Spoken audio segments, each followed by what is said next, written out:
everyone! Welcome back muli dito sa ating YouTube channel. Naway nasa mabuti po kayong kalagayan kasama ang inyong mga mahal sa buhay. At para naman sa mga subscribers natin na nasa ibayong dagat, nasa abroad, isang malaking sakripisyo ang ginawa upang may mabago ang kanilang buhay at buhay ng kanilang pamilya. Dasal ko po lagi ang inyong kaligtasan. Dito naman tayo sa kabuuan ng chart ng mga horse para sa 2026. Nakikita niyo dyan, mayroong 4 na kulay ha. Simula tayo sa kulay blue. Ang kulay blue ay sumisimbolo ng karera, propesyon o negosyo. Kulay dilaw ay sumisimbolo ng pera at kayamanan. Kulay orange ay sumisimbolo ng pag-ibig at relasyon. Pag sinabi nating pag-ibig, this does not limit sa pag-ibig sa iyong kapareha, asawa, husband and wife, but pag-ibig including all of our members sa ating bahay, sa ating tahanan, kasama natin sa bahay, kasama sa trabaho, relationship with all the people in the community, sa negosyo, at mga kasama natin sa kung saan tayo naghahanap buhay. And kulay berde or green ay kalusugan naman. Simulan natin sa kulay blue. Ibigay ang inyong attention sa linya na kulay blue. Ang simula ng taong 2026 ay maganda naman so far pagdating sa aspeto ng karera. Yun nga lang, ito'y pababa at magsisimulan yung mararamdaman on February hanggang March. Pabagsak ito. Ibig sabihin, haharap ka ng mga problema sa aspeto ng iyong karera. But, makakabawi naman kayo ha, on the month of April and May. In fact, May ang pinakarurok na maganda ang aspeto ng inyong hanap buhay, ng inyong trabaho o karera at propesyon. Pero wag magpakakampante kasi babagsak muli on the month of June. Take note ha, I wanted to give highlight. June, August, and November. Ito yung mga down point ninyo sa inyong karera. Kaya wag maging involved sa mga awayan, politika sa loob ng trabaho, hindi pagkakasunduan kasama ang mga kasama sa trabaho, mga teammate nyo po sa loob ng trabaho, o di naman kaya mga empleyado ninyo. Huwag makipag-away sa kanila or else iiwanan kayo kung kayo ang may-ari ng negosyo. Kung ka-teammate nyo naman sa loob ng kumpanya, nako, malaking problema kung hindi kayo magkakasundo kasi wala kayong output na maganda. So, hinighlight ko ha, June, August, lalong-lalo na ang November ay hindi magandang mga buwan. Kaya paghandaan at iwasan ang awayan at hindi pagkakaintindihan sa loob ng trabaho, sa loob ng iyong propesyon, o di naman kaya sa negosyo.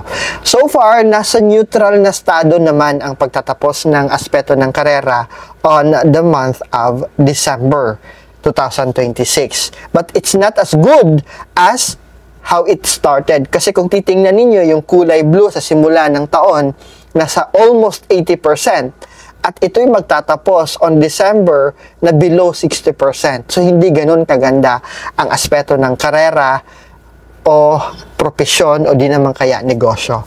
Ngayon, tumungo naman tayo sa aspeto ng pera o kayamanan. Tingnan natin ang kulay dilaw na linya. Neutral, maganda naman so far ang pasok ng pera at kayamanan. Aangat ito on February. Pero pag-ingatan at huwag maging waldas kasi sasalubong kayo ng pera, sasalubong kayo ng problema sa aspeto ng pera on the month of March. Babawi ng konti, bahagya lang ang pagbawi on April, magiging neutral on May hanggang June, pero pababa on July and August. Ibig sabihin, may mga paggastos kayong aasahan, malakihang paggastos. It could be on the repair or medication na haharapin ninyo on July and August. Ang pinakamagandang buwan sa aspeto ng pera at kayamanan ay nasa September. Pero wag mag-celebrate as if you are a one-day millionaire. Wag mag-invest kung saan-saan, wag magwaldas at wag bibili ng kung ano-ano kasi sasalubong muli kayo ng pagbagsak sa aspeto ng pera at kayamanan on October. Slightly makakabawi kayo on November pero hindi ganun kaganda ang pagtatapos ng December 2026. Kaya naman, isigurado ninyo na sa mga buwan tulad ng Pebrero, Abril, June, and September na kung saan maganda ang pasok ng pera at kayamanan, kayo ay naghahanda ng emergency fund at contingency fund. Mag-ipon, mag-ipon, mag-ipon sa mga panahon na maganda ang pasok ng pera para sa mga panahon na kung saan maghaharap kayo ng problema sa aspeto ng pera at kayamanan ay meron po kayong mahuhugot, meron kayong magagamit at kaya nyo pang mag-survive for the next few months. Tumungo naman tayo sa aspeto ng pag-ibig at relasyon, kulay orange. As I mentioned kanina, akyat baba ang buhay pag-ibig at relasyon ninyo. Ibig sabihin, may mga awayan, may hindi pagkakasunduan. It could be bilang mag-asawa, sa loob ng inyong tahanan, may selosan na mangyayari, may hindi pagkakaintindihan na mangyayari within the company, within the community as well. Napakaganda ang simula ng January 2026, ng taong 2026 sa aspeto ng pag-ibig at relasyon. Ngunit ito'y bababa at babagsak. Tuloy-tuloy ito ha, February, March, and April. Ibig sabihin, haharap ka ng mga awayan, bangayan, selosan, yan. At pagdududa sa February, March, and April. Babawi ng konti or liliit ng ang konti ng problema on May, pero mararamdaman muli on June. Ang pinaka-best time of your love and relationship is on July ha, napakataas. Pero kung gaano kayo kasaya, ito'y babagsak din on August. Kaya paghandaan ito ha, paghandaan, open communication, address the problem right away, right then, pag-usapan. At babawi at aangat naman ito on September, pero babagsak muli on October hanggang November. At medyo babawi on December. Ibig sabihin, magtatapos naman ito ng hindi ganun kasama, hindi ganun ka-worst.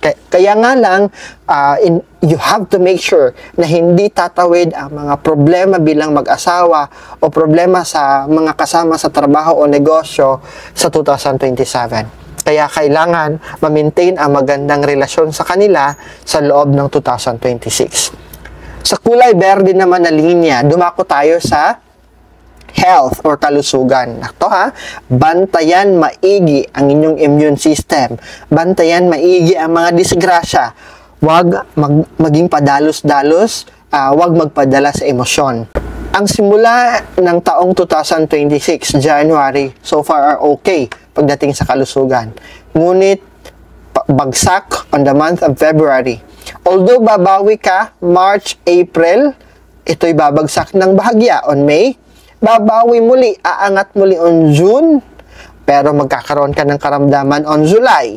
Aangat, babawi ang iyong katawan on August and September, ngunit makakaramdam ka ng problema sa pangangatawan, October hanggang November. At ito'y magtatapos naman so far ng maganda on December. So, nabigyan natin ng ngiti at saya ang mga inosente. The best way to help and the best people na dapat tulungan natin ay yung mga taong hindi nakakakilala sa atin at ang mga taong hindi kayang suklian ang tulong na ibinigay natin. Yun ang ginagawa po natin sa Bag ng Pag-asa natin. Hindi tayo kilala ng mga bata na yan. Kahit ako ay nasa YouTube, hindi yan nanonood kasi mga musmus pa lang yan, di ba? At the same time, ang mga batang yan ay hindi kayang suklian kung anong ginawa natin. Kaya sila ang pinili natin. Kaya naman, sa mga gustong maging bahagi at maging tuloy-tuloy ang pasok ng inyong pera at hindi kayo maubusan ng blessing, matuto kayong mag-share ng inyong blessing. Nandyan po sa screen natin ang mga kakailangan ninyong impormasyon kung gusto nyong mag-donate.